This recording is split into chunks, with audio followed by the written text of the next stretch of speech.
All right. Oh, almost.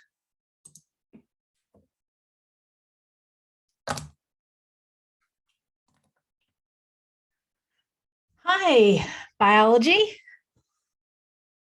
I see several of you have found the lizard.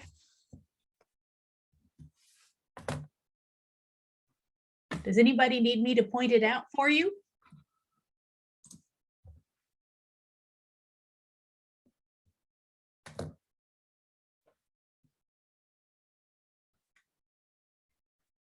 Okay. In that case, we'll move on. Just a reminder, this week we have a quiz and a homework that are both due on Sunday. And a week from today, we're starting ecology. So all of you who wanted to talk more about plants and animals, we're going to start talking about that. Next Monday, we have our first exam. So there's a review session on Friday from 11 to 12. I will post, if I haven't yet, I will post the Zoom meeting information on Canvas. And please send questions. I would rather it be you guys saying, could you explain homeostasis again? I got it wrong on the assignment. I'd rather that than just me talking for an hour. The exam will get posted on Saturday, February 5th, and it will be due on Monday, February 7th before midnight. There will be no lecture on Monday. It's just the exam. I will be on Zoom during class if you need to ask me anything. But again, I'm probably going to be doing something else, so you may have to speak up. Where in Canvas will the Zoom info be posted? I'll put it under announcements.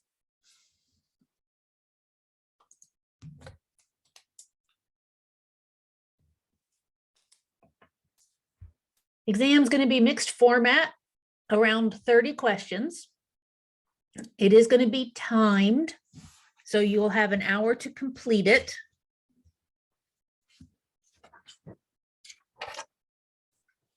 There is a study guide on Canvas. This is what I'm using to write the exam.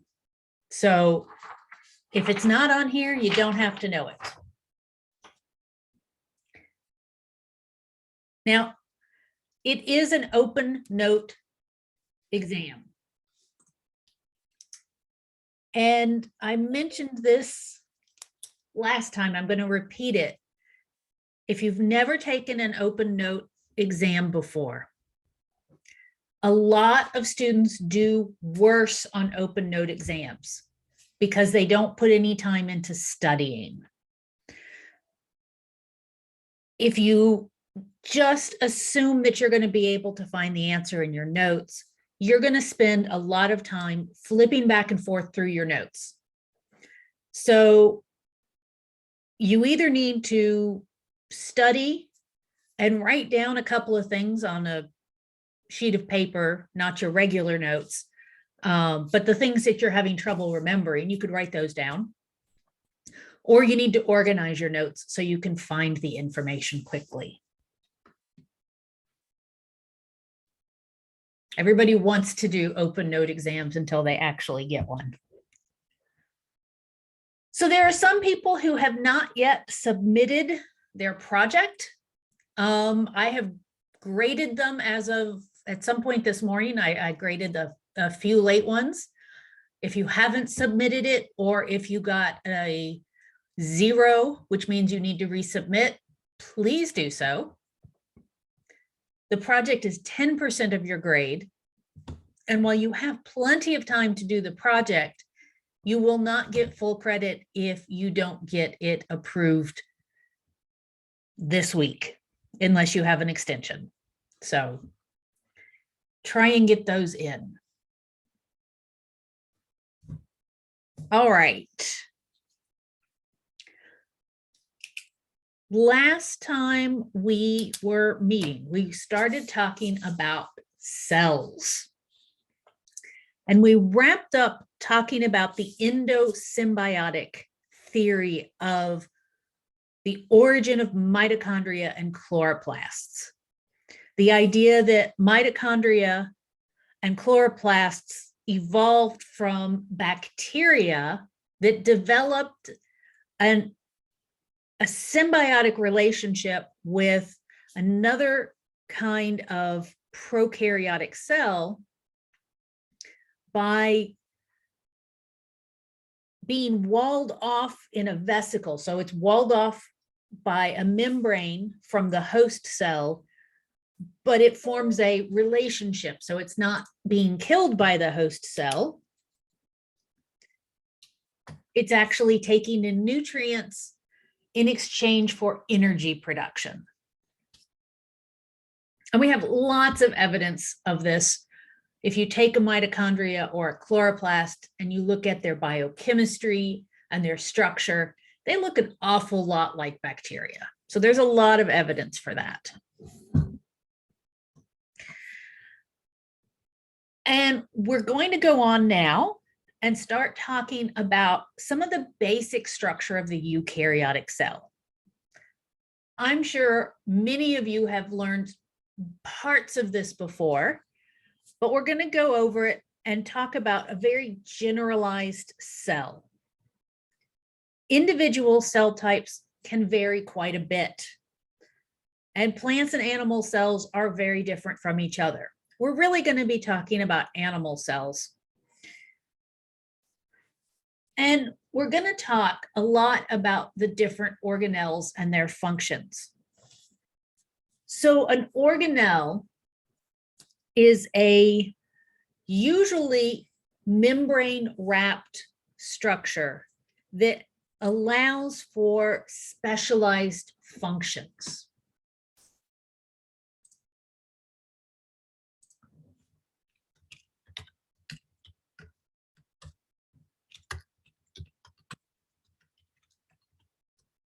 And that membrane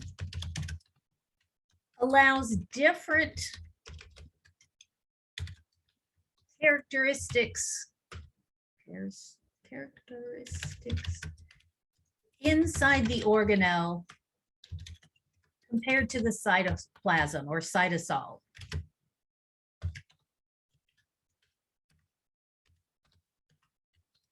Remember, the cytoplasm or cytosol is the kind of jello-like liquid inside the cell.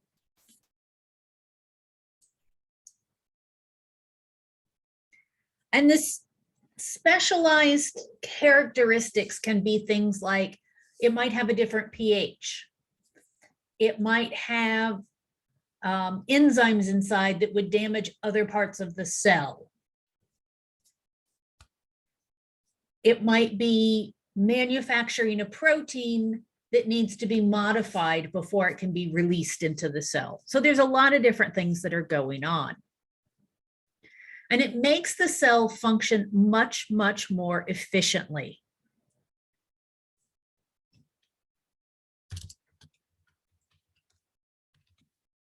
And you can think about that. Think about the world we live in. People specialize.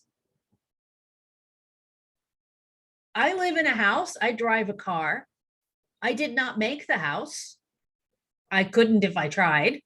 I can't make the car. I couldn't if I tried. I have a cell phone. I couldn't make a cell phone. I couldn't produce enough food for my family to eat. I mean, I know the theory behind it, but I've tried growing vegetables in the yard, and a lot of times they fail. I can't do that reliably, and I need a lot more space than I have to do that. So we have all of these specializations, and the cells have that as well.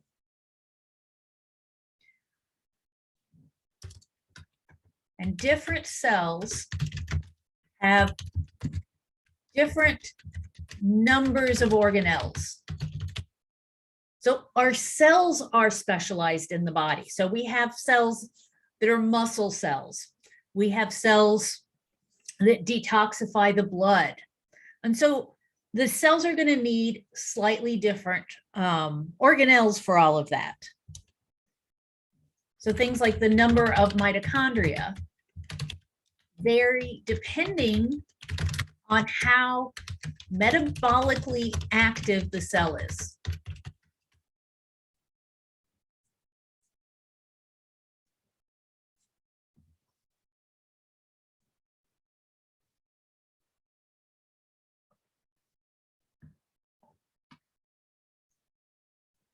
All right, I'm going to erase these notes so I can start talking about the plasma membrane. So if you need to take a quick screenshot, now's the time to do it.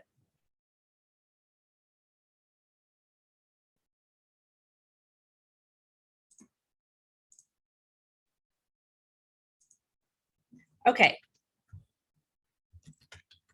Plasma membrane, AKA the cell membrane. So eukarya, actually all cells are wrapped in a membrane.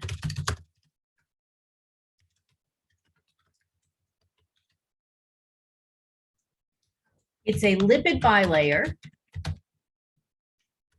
that controls what goes in or out of a cell.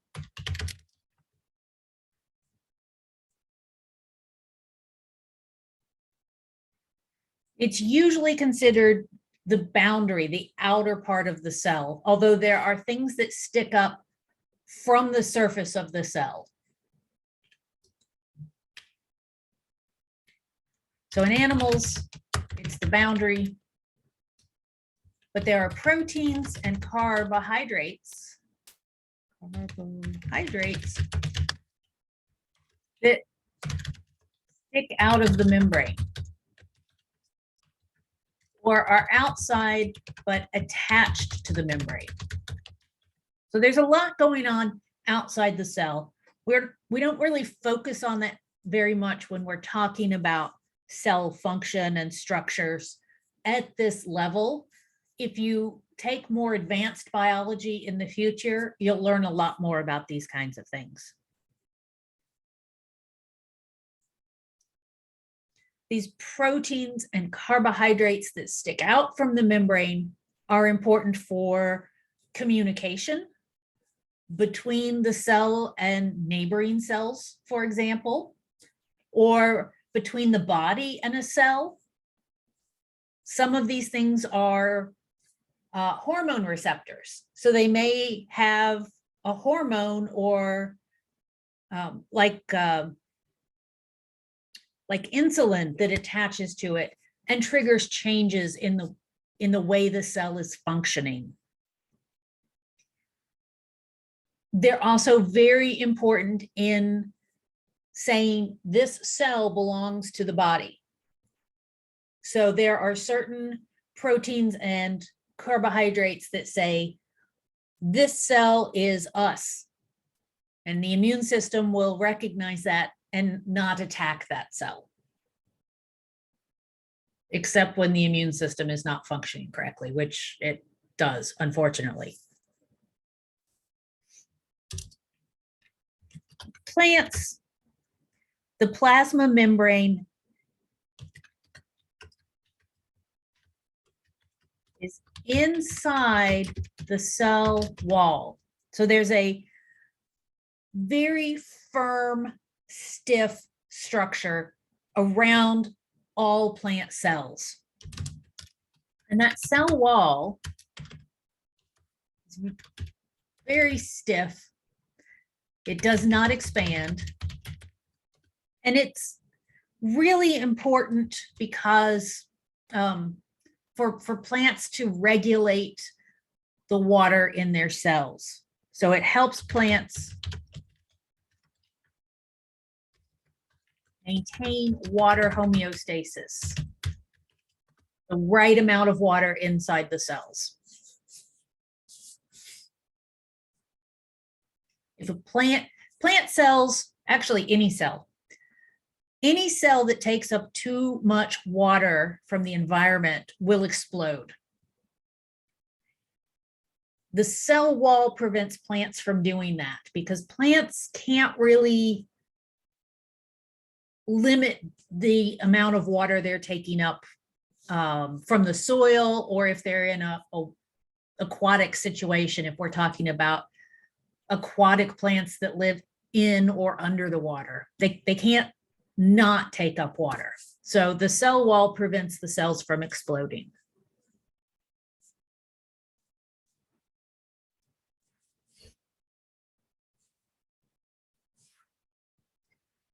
All right. If you need to take a quick picture of the notes, now's the time to do it.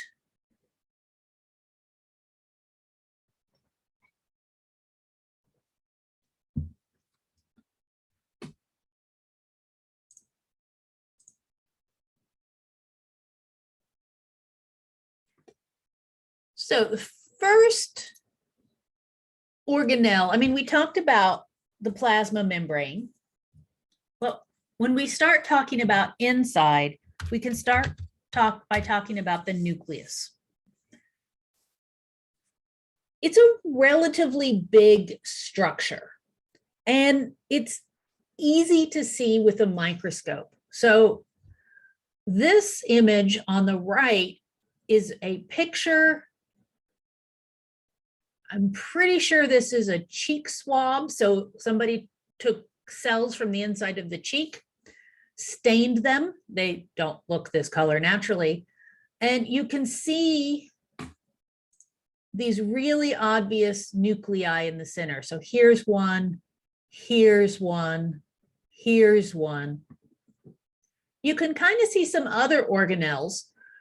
You can't always see these other things under a microscope, but that big dark staining portion kind of near the center is the nucleus.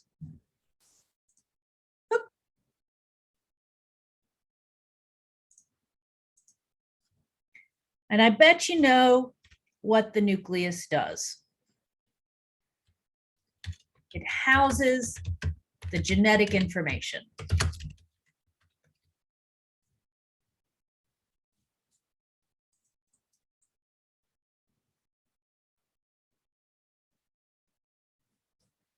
In most human cells, there's a single nucleus,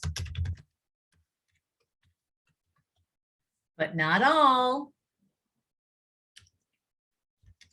Red blood cells, when they're mature, they eject the nucleus. They don't have a nucleus in them when they're circulating through your blood. And muscle cells will often have multiple nuclei because they need to make a lot of protein to function. And you don't want the number of copies of genes involved in making those proteins to kind of limit its functionality. So they have multiple copies of their genetic information so they can make a lot more protein than a typical cell.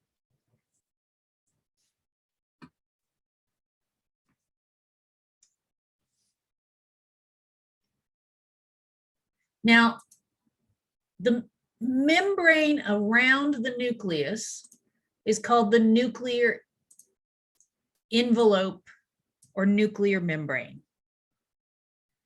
And it's actually two lipid bilayers. So there's actually two of those. You can see they wrap around the nucleus, and there are some gaps in it that are called nuclear pores. Those pores allow material to move between the nucleus and the cytoplasm, but they control what gets in and what gets out. So once again, we have another area where we're limiting stuff moving in and out.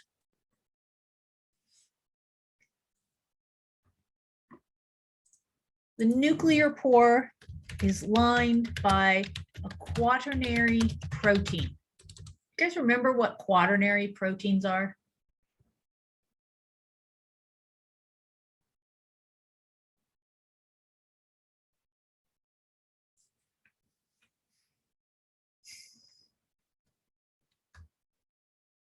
That might be something you need to check up on. We've talked about it, but you're being dead quiet, so I'll let you look it up for yourself.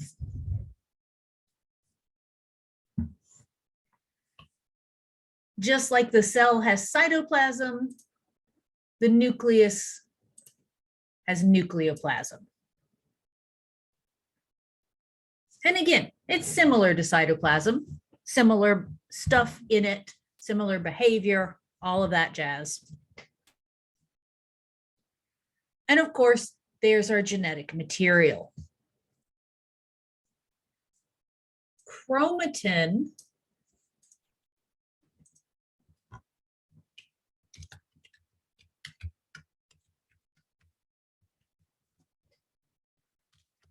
refers to the genetic material when the cell is doing normal function. So the chromatin is the form, it's also sometimes called relaxed.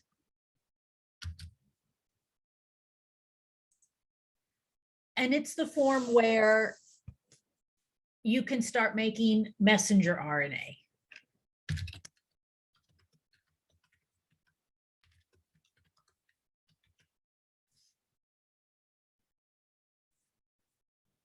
The other form of your genetic material are when it becomes condensed into chromosomes, and that's during cell division.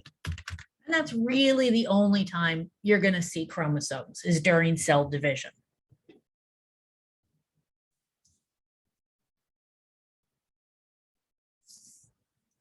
And you can see chromosomes under the microscope. So you should have the opportunity to look at those in the lab that you have to take with this class.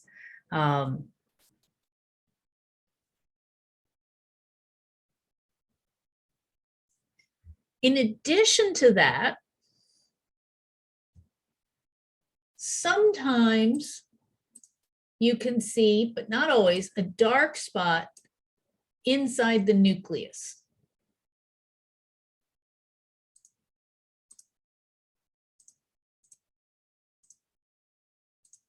And that dark spot is called the nucleolus.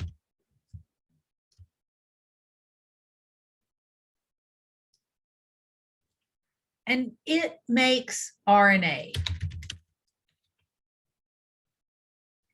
It makes things like ribosomal RNA, which is used to make ribosomes. And ribosomes are where proteins are manufactured.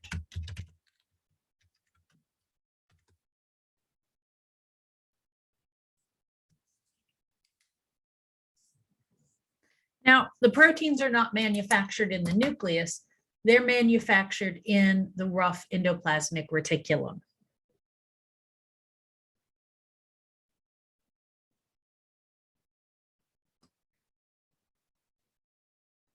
Which we're going to start talking about now.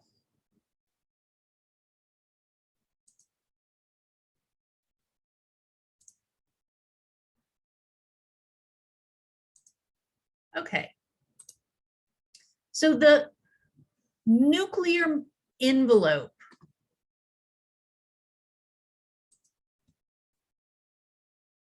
is connected to the endoplasmic reticulum. So the nuclear envelope is connected to the endoplasmic reticulum. It's always abbreviated by ER. Nobody writes this out unless they're teaching it to somebody. And most of the time we just say ER anyway. So you can see that over here where the sounds like somebody's having a lot of problems with their Wi-Fi today. So here's the inside of the nuclear envelope, and you can see that it's open to the inside of the rough endoplasmic reticulum. The ER, especially the rough ER, is right up against the nucleus. And so the messenger RNA that's carrying the information of the genes moves through that membrane space to the ribosomes. Shoot.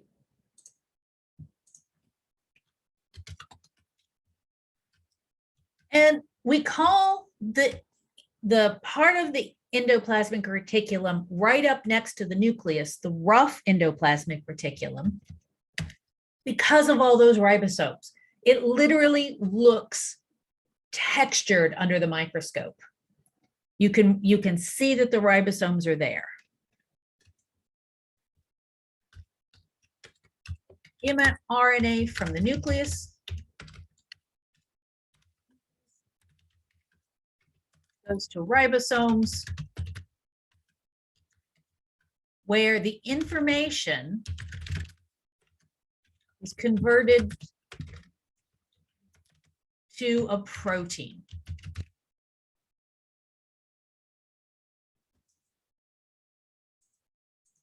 So the DNA, we say it is transcribed to RNA. And then that RNA is translated to an amino acid sequence to make a protein.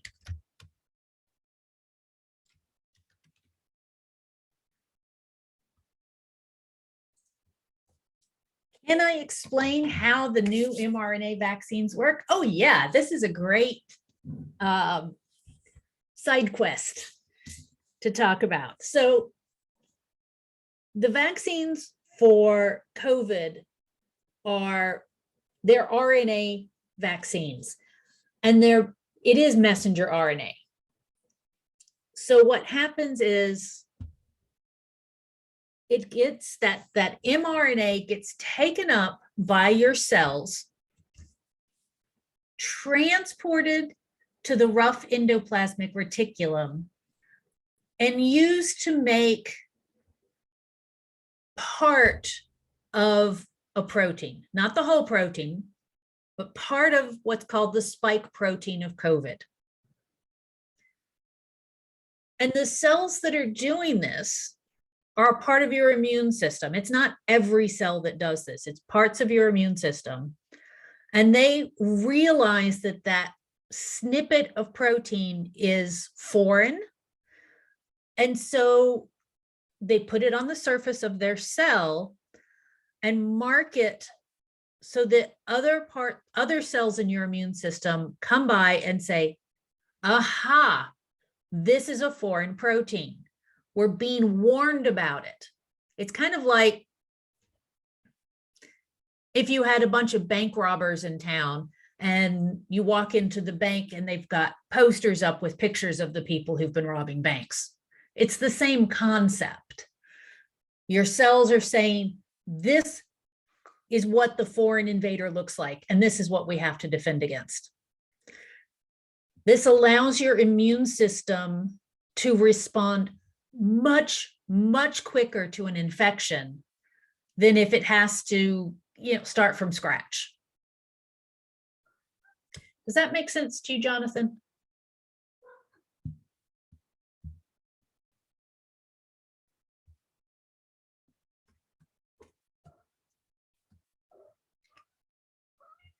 So yeah, it's training your immune system to fight off the specific virus, specifically COVID. Yep, that's what it's doing. Yeah, all vaccines do the same kind of thing. And yeah, they do that very, very differently.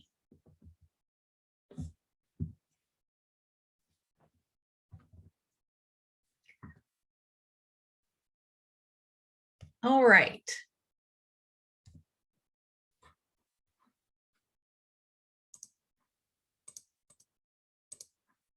So going back to ribosomes, this process of DNA to RNA to protein is referred to as the central dogma of molecular biology.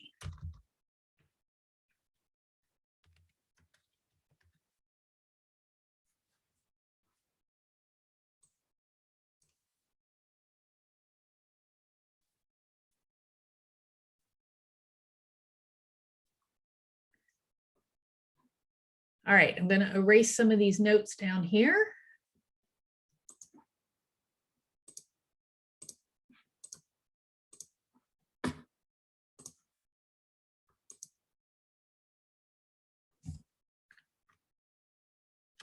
So endoplasmic reticulum, I didn't define this one for you. Sorry about that. Endo is inside. Plasma, the word means molded. And reticulum means net-like. So it appears to be a net-like structure.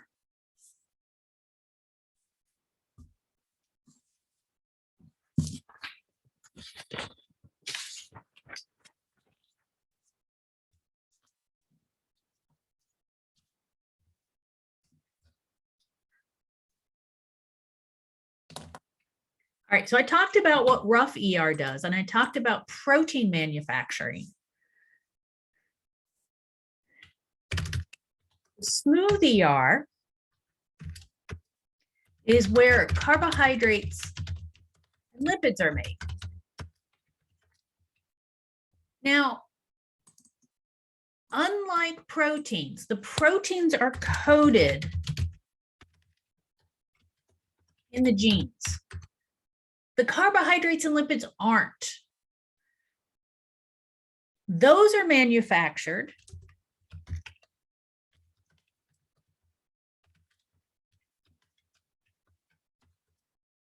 when you get the right types of proteins together.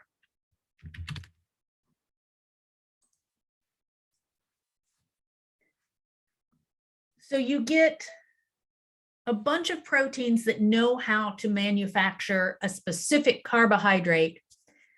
When you need that carbohydrate, the cell has to first manufacture those proteins.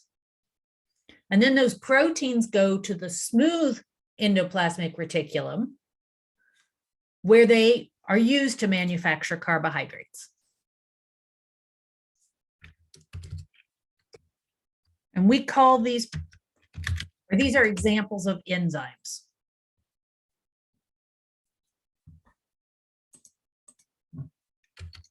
An enzyme is any protein that does work in the cell.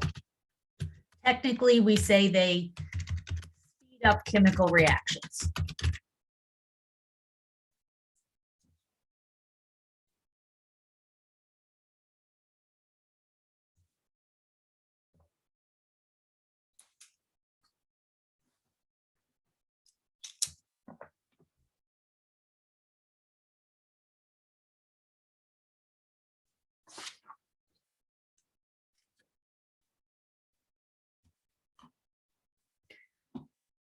All right, so that's the ER. There are two other parts to that are related, two other structures that are related to this whole process. I'm erasing again.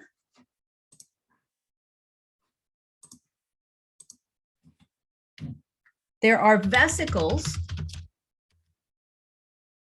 These can do what we call budding off of the ER, both the smooth and the rough.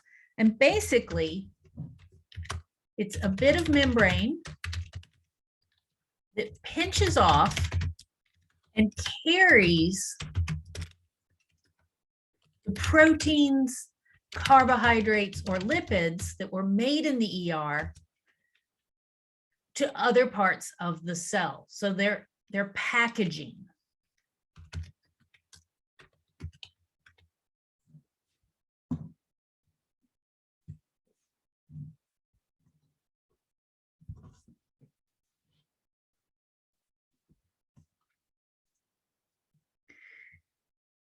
And this is really, really common. The membrane in different parts of the cells are constantly budding off and moving somewhere else and carrying stuff with them. So a vesicle might go to the plasma membrane and fuse with the plasma membrane. And so the membrane of the vesicle becomes part of the plasma membrane.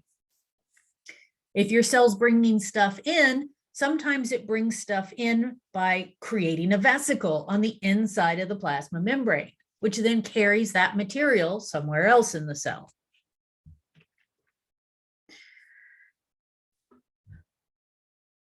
All right.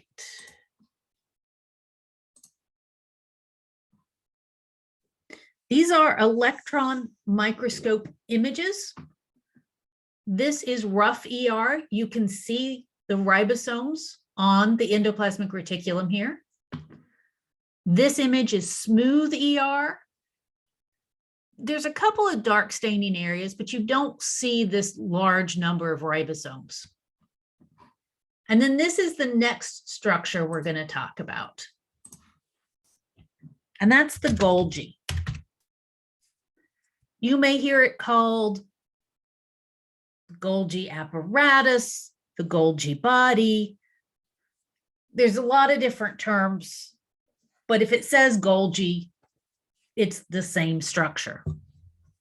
And you can see it kind of looks like a stack of enclosed membranes.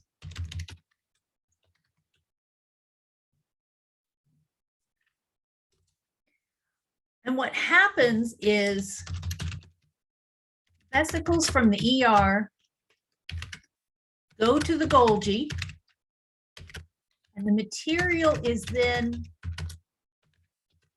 packaged. And a tag is put on it, put on the package, that indicates the destination of that package. And of course, the package is a vesicle. So vesicles come from the endoplasmic reticulum. They don't necessarily know exactly where they need to get to.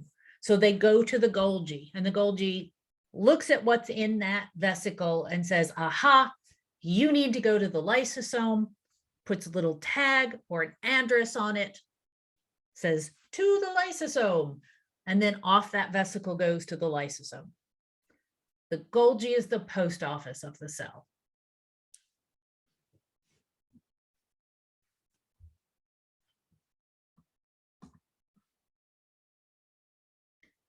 Okay, I'm going to erase this real quick because I want to add something here. The rough endoplasmic reticulum, smooth endoplasmic reticulum, and Golgi combined are the endomembrane system. Endo meaning inside, membrane, there's a lot of membrane here, and system just because they all work together. And they all work together to manufacture and transport. Manufacture, package, and we'll say ship. So they ship the packages.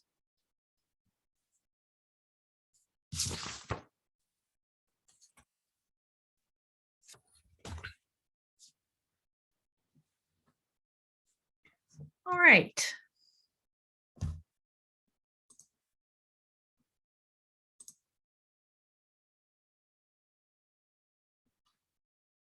So this is looking at the cell again, and you can see the rough endoplasmic reticulum, the smooth endoplasmic reticulum, the Golgi. They're much smaller in proportion to the size of the cell than what they're drawn here.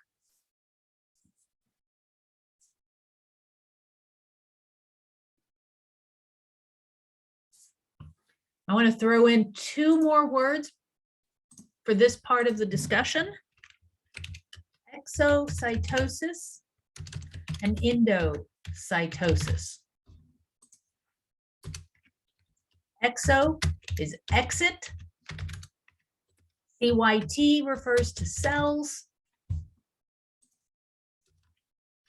Endo is inside. And CYT again is cell.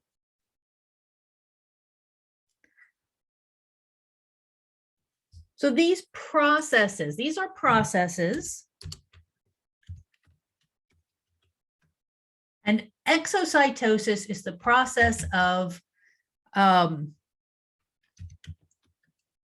ejecting contents from a vesicle to the outside of the cell. So the cell might need to export something. So we'll go back to insulin. The cells in your pancreas that make insulin, they need to send it off into the bloodstream. Insulin doesn't work in the pancreas, it works throughout the body. So it'll package the insulin into vesicles, and those vesicles will fuse to the inside of the plasma membrane and spit the contents out to the outside of the cell, where they can get picked up, in this example, by the bloodstream and carried around the body. Endocytosis is bringing material into the cell in a vesicle. So there are other ways to bring material into the cell than creating a vesicle, but endocytosis specifically refers to using a vesicle to do that. This material often ends up in the lysosome.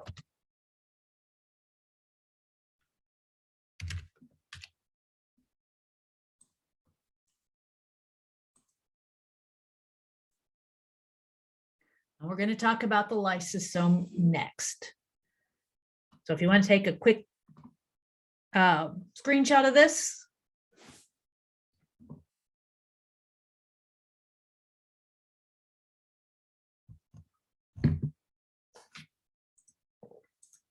Okay.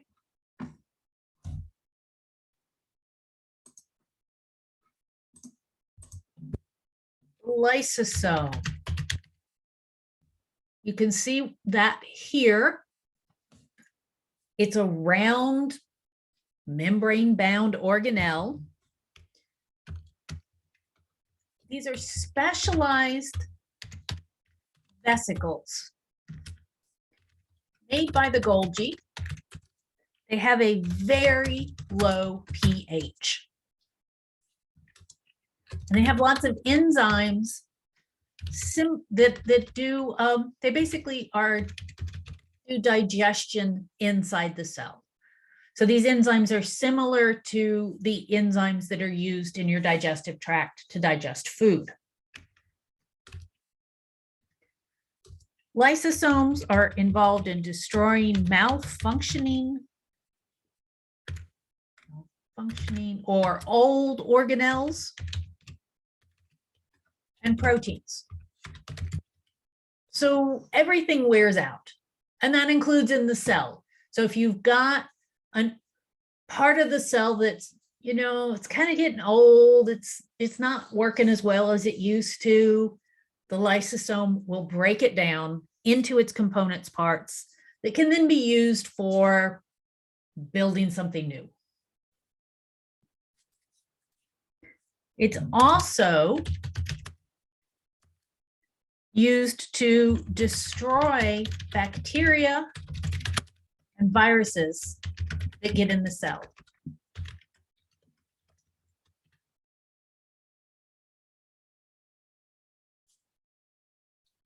So some of the cells in your immune system will basically engulf invading bacteria, almost like eating it, but they put it in a vesicle that then goes and fuses with the lysosome, so the bacteria gets destroyed. It gets digested by the cell.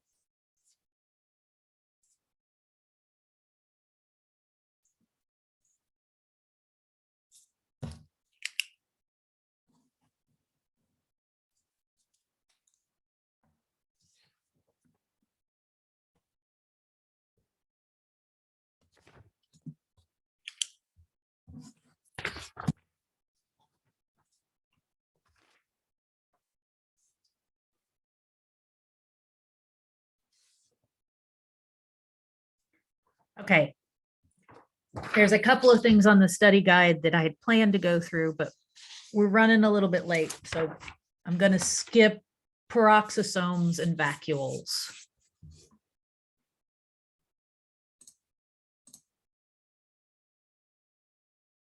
Because I want to have time to talk about the energy organelles.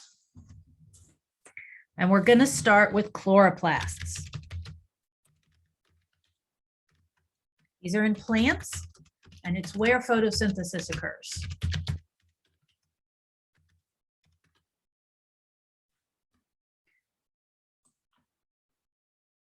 And you can see up here at the top of the screen, I've got the basic formula for photosynthesis.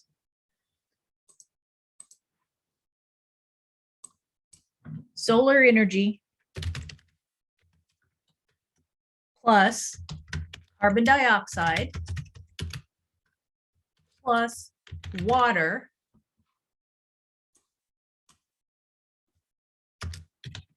make glucose and oxygen.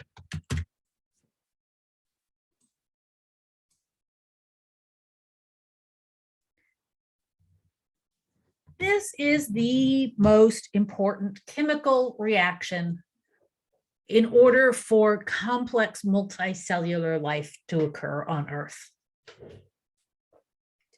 This takes sunlight and converts it into glucose, which can then be made into carbohydrates, which we can consume for energy. So most of all life on Earth is dependent on this chemical reaction.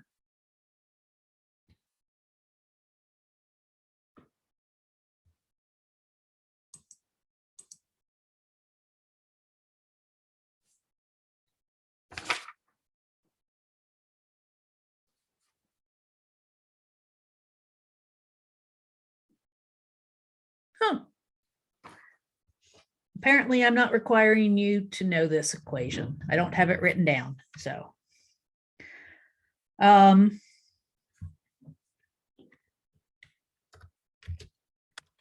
Chloroplast came from a cyanobacteria. It was endocytosed, so it was brought into a cell, but then it was not digested.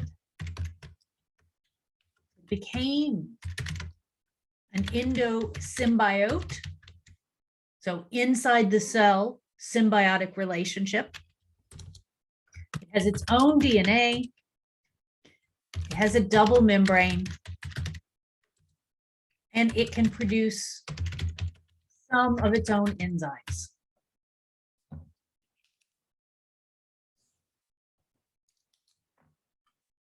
And these green circles are all chloroplasts inside of plant cells.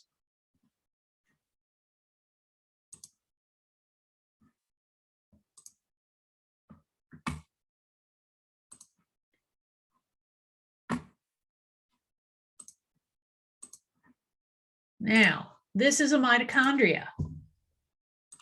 And this is cellular respiration.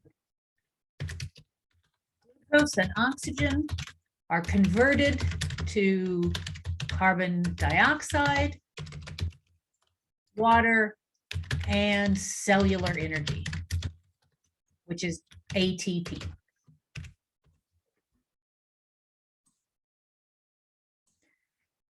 Notice that this is almost exactly the reverse of the equation for photosynthesis. Photosynthesis takes carbon dioxide and water and energy, but solar energy, and makes oxygen and glucose. So it's a really elegant pair of equations, because our waste products, carbon dioxide and water, are what plants need to make glucose and oxygen, and glucose and oxygen are the plant gives up, and that's stuff that we need. So it works really, really well.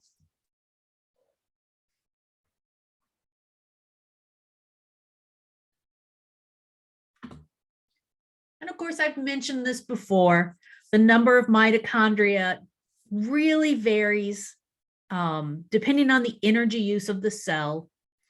The more you exercise, the more mitochondria you're going to have.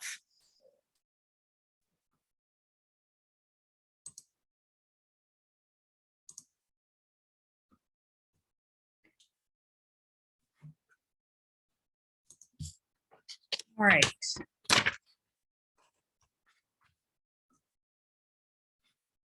Where is my, there we go. Now I'm going to talk about the cytoskeleton. So over here on the right, these are cells. The blue stained portion is the nucleus. The red is the space between the cells. And the green portion and some of the red inside the cells are parts of the cytoskeleton. So your body has a skeleton.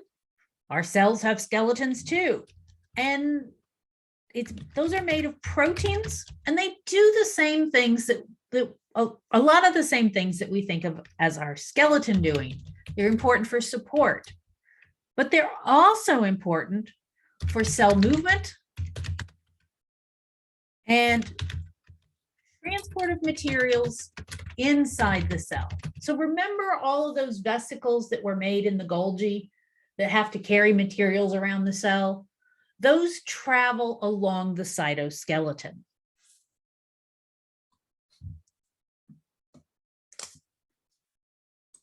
And the cytoskeleton has three major categories. There are actin filaments. You can see that here at the top. These are long, thin, and flexible. They're important for support and cell movement.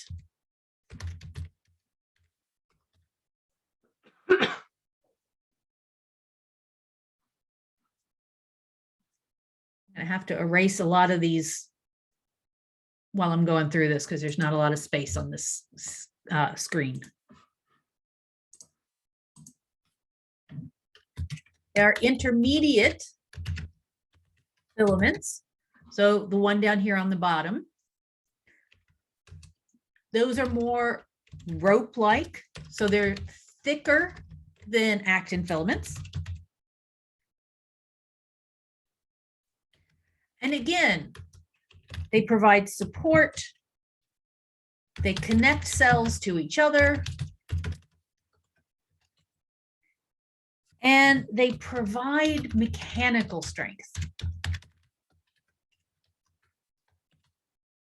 So your cells are capable of changing shape to some degree. Some cells more than others, but I mean, if you think about it, you can push against your skin and the cells in your skin are going to have to change shape so that they don't get damaged when you poke your arm. The reason that the cells don't just get damaged is because of these intermediate filaments.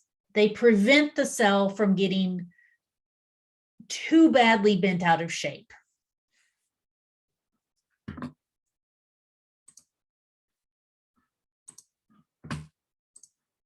And the third major category are the microtubules.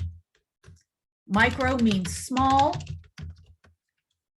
Tubules refers to the tube-like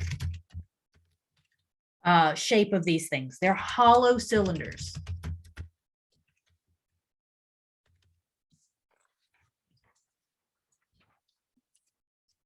They're the largest of the cytoskeletal elements. And this is the internal or intracellular highway system. So those vesicles from the Golgi, they attach to the microtubules and move along those like you would drive along a highway or a train on a train track. They're also critical in cell division. So those are the three major cytoskeletal components.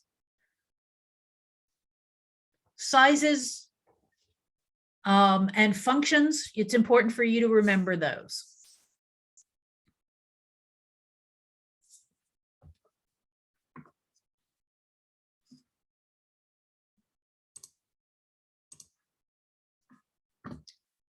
Now, these guys are centrioles. These are short cylinders. They're usually considered part of the cytoskeleton because they're critical in cell division. They're really important in that. These cylinders are at 90-degree angles to each other. So you always see one that's kind of sideways and one that's kind of open-ended facing towards you. This is, again, an electron micrograph. So there's one, that tube is pointing away from you, and here's the other one, which is sideways. They are always in this orientation. When we have the pairs like this, we call these centrosomes. So each one is a centriole, the pair is a centrosome. It's critical for cell division, but it's also involved in microtubule organization, assembly, and breakdown. So the microtubules, that part of the cytoskeleton that forms the highway system, sometimes you want to change where the highway is going. So you break it down and you reassemble it in a different orientation. Or the cell grows and you need to make it bigger. All kinds of different situations where you might need to change that organization of the cytoskeleton.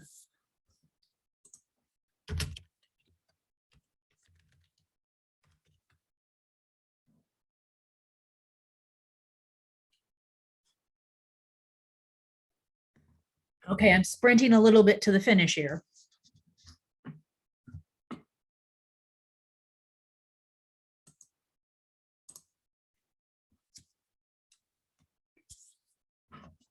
We also need to talk about cilia and flagella. So prokaryotic cells and eukaryotic cells can have these extensions of the cell membrane, these bits. So you can see it in an electron micrograph here on the right, these things that stick out from the surface of the cell. Flagella are whip-like structures. They're relatively long, and they're used in cells that swim. The classic example is the sperm. The sperm uses that flagella to swim. The cilia are shorter, and there tend to be a lot of them. I mean, you can look at this electron micrograph and see just how many cilia can be on the surface of a cell. I mean, it's dense. It looks almost like fur. Those cilia are used for crawling. So if the eukaryotic cell is moving around, that's in a crawling manner, that's what the cilia do. They have other functions though. So cilia, crawling, but they also move material around the body and trap potentially harmful things, harmful particles. Harmful particles can include bacteria. When we think about cilia, we can think about the respiratory tract. So down in your throat, into your lungs, The tubes that are bringing oxygen into your lungs have cilia all lining those tubes, the bronchi. And any particles that you inhale, dust, insects, anything that you're inhaling, bacteria, can get caught by those cilia. And those cilia move, and they move the material up away from your lungs into your throat, where it then gets passed into your digestive system, and you basically end up swallowing and digesting them instead. So it moves material that could end up inside of your lungs, causing damage, up so that you can swallow it and digest it. Cilia are badly damaged. Yes, cilia are in the lungs. Yes. Cilia are badly damaged by smoking. And this is one reason that people who smoke tend to have a lot more respiratory problems, because other things end up getting into their lungs in addition to the nicotine that you're trying to take up or the THC that you're trying to take up. And yes, smoking anything damages the cilia. Okay. That is all of the material that is going to be on exam 1. Does anybody have anything you want me to go back over? I feel like I was just talking 90 miles an hour today.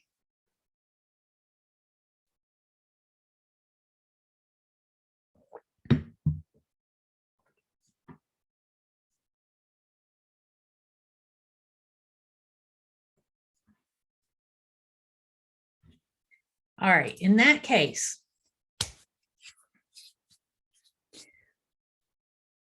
I've talked about exam 1 a couple of times because I really want you to be as prepared as you can be for exam 1. The first time you take an exam under any professor, it's a new experience. You don't know what's going on. You don't know how they're going to ask questions. Hopefully the quizzes gave you a clue for how I ask multiple choice questions. Homework assignments give you a clue on how I ask short answer types of questions. So you're going to have an hour to complete the exam. It's on Canvas. So if you have technical difficulties, email me immediately so we can figure out how to fix those problems. You don't want to get halfway through it and have your Wi-Fi go down and then only have half the answers done. If your Wi-Fi goes down, email me, tell me what's going on, and I can reopen the exam and give you some more time to finish it. I've mentioned this over and over and over again. Spend time with your notes before the exam. Use some way to highlight major concepts or definitions that you can't remember. Don't highlight stuff that you remember. If you remember that the nucleus is where the DNA is, you don't have to highlight that part. Just focus on the stuff that you don't already have in your brain. Because if you highlight your whole notes, that doesn't help any. Do not try to search the internet for an answer. So I'm going to be looking for that because it's very tempting to do. If I find something that you copied word for word from the internet, you get a 0 on the exam. If you go on the internet and find an answer that includes terms and concepts that we didn't cover in lecture, you're going to get a 0. Because that's going to be a sign to me that you went on the internet and looked it up. And I have had students do this, and I'm sitting there going, this is a graduate student level answer to a freshman biology question. I know you're not coming up with those on your own. So please don't do that. I hate finding plagiarism. There's so much paperwork I have to do. I've also got study suggestions in the introductory module. There are ways that you can study that you learn the material faster than just reading over your notes. Reading over your notes, you think you're studying, but it doesn't work very well. It's not very efficient.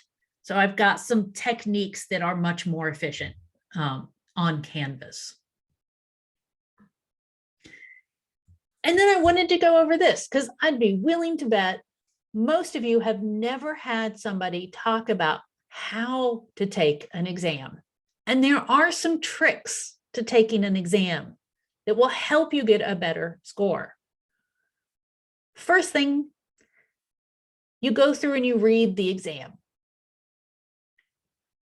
If, without looking at your notes or stopping to think about it, you know the answer to that question, answer it. If you're 80% sure, go on to the next question. Then you go through the exam a second time, and now you look at the questions you didn't answer the first time. And the ones that you can find the answer to quickly in your notes, or you're pretty sure you know, answer those. But save the really confusing ones for last. This way, if you run out of time while taking an exam, you've already answered all of the questions that are easy, and you don't have to worry about them. You only have to worry about the harder ones when you're running out of time. The last thing you want to do is spend 20 minutes thinking about the hard questions and then have half the exam not answered and be rushing to answer the easy questions. Tip number 2, for multiple choice questions, read the question and then think about the answer. If you know the answer, great. Then you read the answer options and you say, aha, there it is. I knew it. Mark it, move on. A lot of people are taught to mark out the answers they don't know. That works if you don't know the answer off the top of your head. But if you know the answer on the top of your head, just answer it. You don't even have to read the other options there. Tip number 3, read the question carefully. One of the major ways students lose points on exams is because they start getting anxious and they don't read the question carefully, and they answer something that's not what the question is asking for. So make sure you understand what is being asked for. You may want to rephrase the question in your own mind to make sure that you understand it. And this is one of those times where if we're in person, you'd raise your hand, I'd walk around, I would rephrase the question for you. You can go on Zoom if you're taking the exam during class time on Monday and go, Professor, can you reword this question for me? And I could do that. Tip number 4, if you start feeling stressed and anxious, stop. Look away from your computer, take 2 deep breaths, or have a little sucking candy. If you've got something you like to suck on, like lemon drops, have some of those handy, or a glass of water, take a drink of water, anything that distracts you from the exam for like 30 seconds. That will help lower your stress. That will help reduce your anxiety. Last, most very important tip, turn off your cell phone notifications. Preferably leave your phone in another room so it's not tempting to look at during the exam, because it would be very easy for you to get notifications and start spending time, texting with a buddy, and then realize you've lost 15 minutes. So don't even have your phone handy. All right, and that is that. I hope that stuff at the end really helps you guys. I'd be thrilled if everybody does excellent on the exam. Absolutely, it always thrills me to have students do well. I don't get any joy out of students not doing very well on an exam. And I will talk with you guys either at the review session on Friday, during exam time on Monday, or a week from today when we start talking about ecology. Bye, everybody. Thank you for class. You're welcome.